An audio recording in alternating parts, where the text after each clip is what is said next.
Novel yang berjudul Dinikahi Sugar Daddy, karya dari Kim 99, bab 1, perjodohan.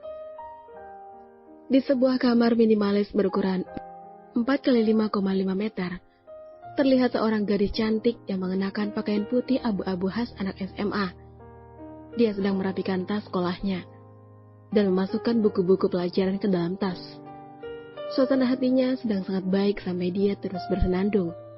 Senyuman tipis tidak pernah lekat dari bibir ranumnya. Bian Anandita Putri adalah seorang siswi di SMA Pelita Bangsa di kota Bandung. Dia merupakan siswi kelas 12 yang beberapa bulan lagi akan melakukan ujian akhir. Bian? Bian langsung menutup zipper tas gendong yang tadi sedang dia rapikan, lalu berjalan ke arah pintu. Dia membuka pintu itu perlahan. Ibu, sebuah senyuman dia berikan pada wanita parubaya yang selama ini telah menjaga, merawat juga menyayanginya dengan penuh cinta dan kesabaran. Bian, ada yang ingin Ayom sampaikan, nak. Terlihat raut wajah Kirani yang sendu dan tidak ceria seperti biasanya. Ada apa, Bu? Kenapa ibu terlihat sedih seperti itu? Apa ayah akan pindah tugas lagi? Ibu tidak mau meninggalkan rumah ini ya? Bian menggandeng lengan sang ibu sambil mengucapkan pertanyaan yang selama ini selalu dilontarkan.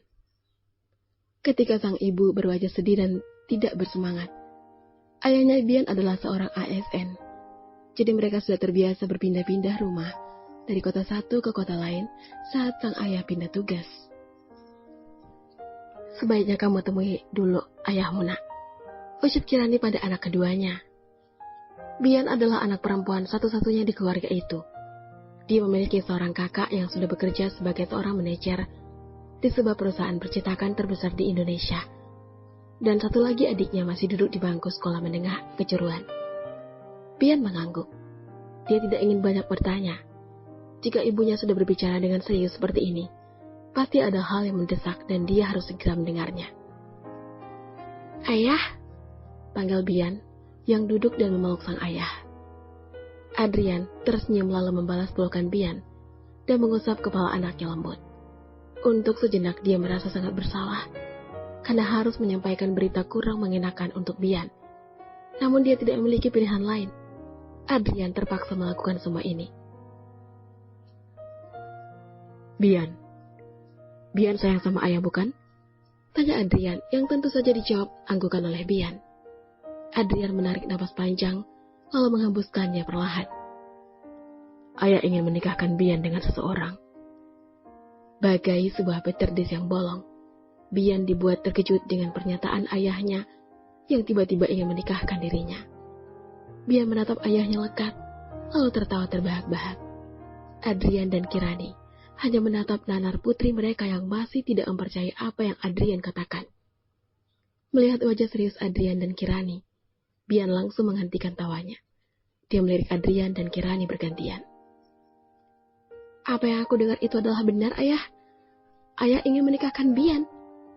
Bian bertanya dengan mata yang sudah berkaca-kaca. Hatinya berdegup kencang lantaran takut kalau ayahnya akan menyatakan iya.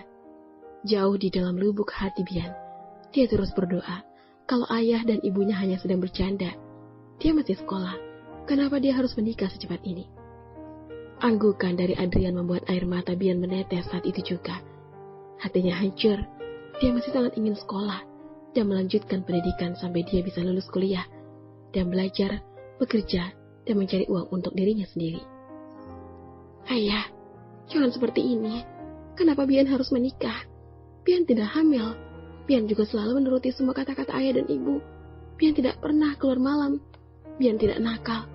Tapi kenapa ayah ingin membuang Bian? Apa salah Bian, ayah? Bian masih ingin sekolah. Bian ingin menjadi orang sukses yang membuat ayah dan ibu bangga. Bian ingin seperti Kak Haris, ayah. Bian ingin mencapai cita-cita Bian. Bian tidak mau menikah secepat ini. Adrian hancur ketika melihat anak gadisnya menangis terseduh-seduh. Dia merengkuh tubuh bergetar Bian dan mengusap punggung Bian lembut. Perlahan air matanya menetes. Meskipun Adrian adalah seorang pria, tapi dia juga adalah seorang ayah. Sangat mudah baginya mengeluarkan air mata ketika anak gadis yang begitu dia sayangi menangis di depan matanya. Maafkan ayah, Bian. Ayah melakukan ini karena ayah memiliki banyak hutang kepada keluarga Nugroho. Ayah meminjam banyak uang untuk pengobatan ibumu. Ayah tidak bisa melunasi hutang sesuai tanggal yang telah ditetapkan. Keluarga Nugroho akan memenjarakan ayah kalau ayah tidak mau menikahkanmu dengan anak tertua di keluarganya. Kirani membekap mulutnya supaya suara isak tangisnya tidak terdengar oleh Bian. Ini semua salahnya. Semua ini tidak akan terjadi kalau dia tidak sakit. Adrian harus memiliki hutang yang menumpuk karena harus membiayai pengobatan yang dia lakukan. Karena tidak tahan melihat Bian dan Adrian yang sedang menangis, akhirnya Kirani pergi ke kamarnya. Dia merasa ini tidak adil. Kenapa dia harus sakit? Kenapa anaknya harus jadi korban atas sakit yang dia derita? Ya Allah, kenapa kau tidak mencabut nyawaku saja? Kenapa kau membuat anakku menanggung semuanya? Dia tidak salah apapun. Kirani masih terus menangis sambil memegangi dadanya yang mulai sesak. Sementara di luar kamar, Adrian masih terus berusaha untuk memberikan pengertian kepada Bian. Bian menangis setengkukan. Dia bingung harus melakukan apa. Pilihan apa yang harus dia ambil. Terlintas di dalam benaknya untuk pergi jauh dari rumah dan meninggalkan keluarganya agar dia bisa terlepas dari semua ini. Namun kalau dia melakukan itu, dia takut. Dia sangat takut ayahnya akan masuk ke dalam penjara. Kalau sampai itu terjadi, siapa yang akan membantu Kirani melakukan pengobatan? Siapa yang akan mengurus Bagas sedangkan ibunya sakit-sakitan dan Haris juga ada di Jakarta? Ayah mohon, nak. Ayah mohon tolong ayah. Kamu masih bisa melanjutkan pendidikanmu. Keluarga Nugroho adalah keluarga yang kaya raya. Mereka pasti akan menyekolahkanmu sampai kau bisa mencapai apa yang selama ini kau impikan. Bian tidak bisa, ayah. Bian tidak mau jadi ibu rumah tangga. Bian masih ingin bermain.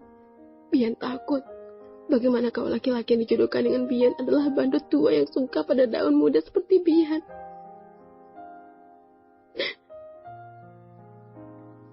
Ibu! Seseorang berteriak dengan kencang. Belum sempat Adrian menjawab pertanyaan putrinya, dia mendengar suara Bagas yang menjerit dari dalam kamar. Bian dan Adrian langsung berdiri kemudian berlari ke arah kamar Kirani. Ibu! Bian berteriak. Dia ambruk di atas lantai, lalu menarik dan merebut bahu Kirani dari tangan Bagas. Ibu kenapa? Ibu sadarlah. Bian berusaha untuk menepuk pipi Kirani, berharap ibunya akan memberikan respon. Namun sayang, Kirani tidak melakukan pergerakan apapun. Ayah, telepon ambulans cepat! Bian kembali berteriak. Ibu sadarlah! Ibu! To be continue.